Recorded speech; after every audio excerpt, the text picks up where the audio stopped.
Good morning. Javier Becerra, Chairman of the Democratic Caucus, joined by the Vice Chairman, Joe Crowley, and our colleague from New York, Hakeem Jeffries. We're here after a good morning session of the Democratic Caucus in the House, talking principally about the Affordable Care Act. Actually, better put, talking about the millions of Americans who took advantage of the Affordable Care Act and today can talk about having health security so that they don't have to worry about going bankrupt if they happen to have to take their son or daughter to the hospital for treatment. And the best news is not that 7.1 million Americans signed up and enrolled for health security through the Affordable Care Act, but that there are still many more who are doing so because there was such a rush on Monday, the 31st, to get signed up that many people didn't have the time to or the opportunity to complete the process. And so what we know is that we're going to see more than the 7 million who have enrolled. And that's good news for all Americans because the number of uninsured Americans when it comes to health care is going down, and the number of Americans who are getting jobs is going up. And it's a great contrast. I do want to show the scoreboard. It is a good time of the year. This is the season when we find we're in the Final Four and we take a close look at scores. But this scoreboard's a little bit different, and I have to make a correction.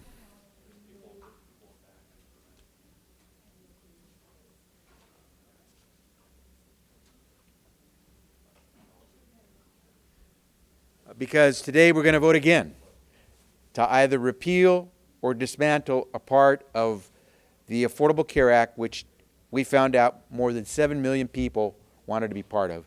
On top of those 7 million people, let's not forget the over 3 million young Americans who got to stay on their parents' insurance coverage or got to come on to their parents' insurance coverage as a result of the Affordable Care Act. And let's not forget that on top of that 7 million and 3 million, there's somewhere between 3 and up to maybe 7, 8 million Americans who today have health security because they were able to apply and receive coverage through Medicaid. And so we see that well beyond 10 million Americans today have health security, mostly because they have private insurance, but probably somewhere north of 15 million have health security as a result of the Affordable Care Act and its combination of private health insurance and Medicaid coverage. That's good news for all Americans.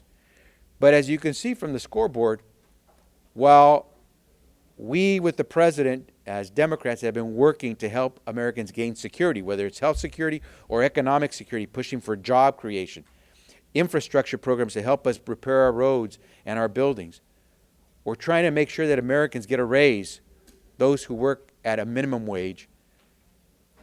Our Republican colleagues have spent zero time on that.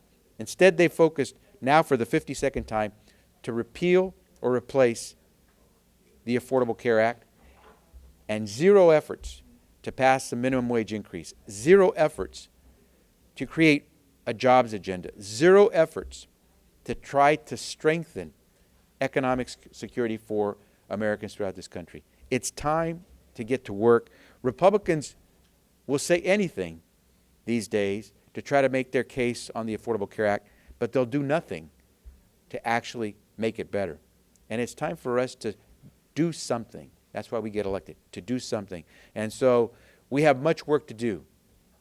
Many of us are very proud to see so many millions of Americans who have enrolled in affordable health care now have that health security.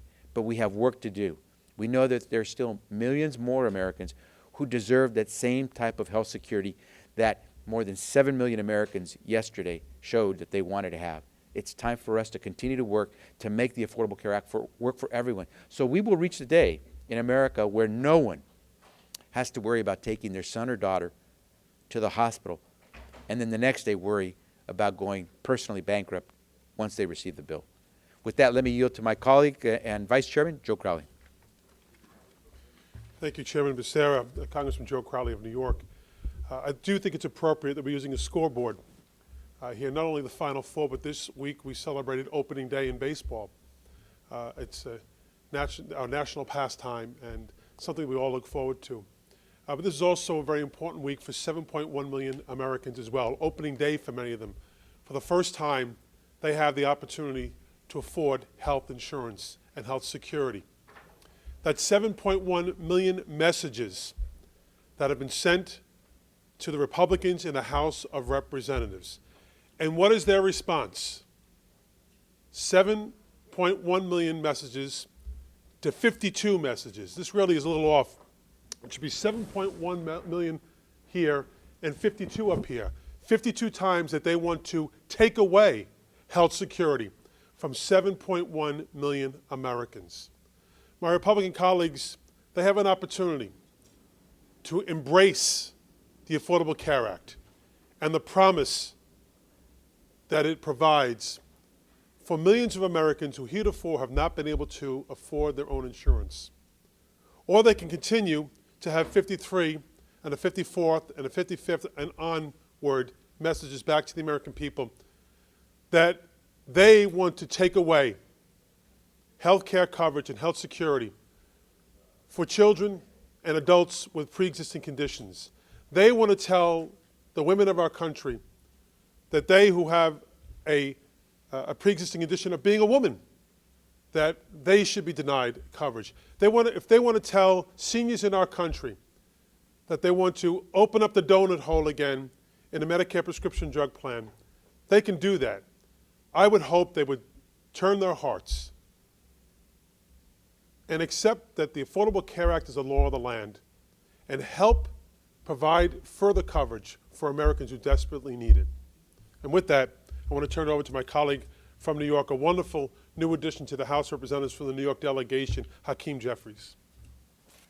Good morning. Let me thank my distinguished colleagues for their leadership, Chairman Becerra and Vice Chair Crowley. The earth is round, climate change is real, and the Affordable Care Act is a smashing success. These are the facts that can no longer be avoided by our Republican colleagues here on Capitol Hill, many of whom are afflicted by denial syndrome.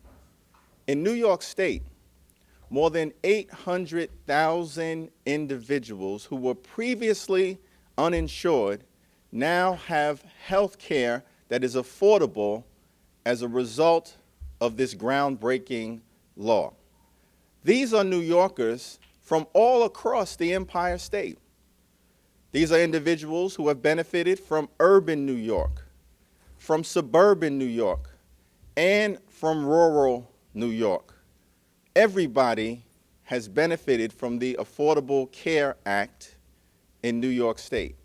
And that, in fact, will increasingly be the case all across the country as time marches forward. These are just the facts. Not 700, not 7,000, but more than 7 million Americans with access to affordable health care. The question has often been asked around this place, where is the hope and the change? More than 7 million previously uninsured Americans with access to affordable health care is a clear, convincing, uncompromising answer to that question. And so now our colleagues on the other side of the aisle are going to have to decide, where do we go from here? Because the Republican agenda to date has been symbolized by three things: delay, destroy, and defund the Affordable Care Act. Now, a philosopher once made the observation that the classic definition of insanity is doing the same thing over and over and over again, but expecting a different result. Today, we will see for the 52nd time an effort to delay, destroy, or defund the Affordable Care Act, when our colleagues on the other side of the aisle know it will go no place because they are bankrupt as it relates to ideas. That's now been exposed. The earth is round, climate change is real, and the Affordable Care Act is a smashing success. Questions? Yeah, the president took a fairly combative tone in his address yesterday, kind of using some good news to really take it to his critics. Why do you think he chose that approach? I heard a president who was proud to see that after a botched rollout of the Affordable Care Act, we are now able to say that millions of Americans have the health security that was promised. And I heard nothing but emotion and pride in knowing that we're going to be able to move forward. And what I heard the president say was that we now should try to work together to make even more progress, because there's still millions more Americans who are not insured. And so we should now bring those millions of Americans who face the insecurity of bankruptcy if they go use a doctor or go to a hospital, get them to join with those Americans, millions of Americans who today no longer have to worry about that. So I heard the president who promised toward the end of last year to make sure that that website worked, talking about how it was demonstrated that people, if they're given a chance, will sign up for these affordable health care policies because, quite honestly, it's good for their families. And I believe we have a president who is essentially saying, we got to roll up our sleeves, much more to do. Comments from anybody? I would just say, what's wrong with being passionate? This is something that the president believed in and believes in. It's something we believe in, something we've been talking about for a number of years, many years now. And yesterday was quite a successful day for the president and for his agenda. And I think that we shouldn't read into this. It wasn't indignant. What it was is exactly what the chairman said. I think the president's proud of the accomplishment, despite the hiccups of the rollout. That at the end of the day, 7.1 and counting million Americans are now enrolled in the Affordable Care Act. And that's something to be proud of. And I think he's proud of it. We're proud of it. We say that here today. We have been proud of it since we voted for the bill. And now we're seeing it come to fruition. It's very exciting to know that 7.1 million Americans today who have health security. And at the same time, we know we have challenges ahead of us. As the chairman said, there are millions of more Americans who want to have coverage who don't have that opportunity yet. And at the same time, we have other challenges. We know that we have hostility here in the House of Representatives towards the Affordable Care Act and towards the efforts the president has made. And as my colleague from New York, Mr. Jeffries, mentioned, they're bankrupt of ideas. They have no ideas. They have no sense of what the future should hold for America, except one that's going backwards as opposed to going forward. That has been the agenda of our president. It's been the agenda of the Democratic caucus in the House and the Senate, and will continue to be for the foreseeable future until we can find a partner within the Republican caucus who will work with us. Any other questions? Yeah.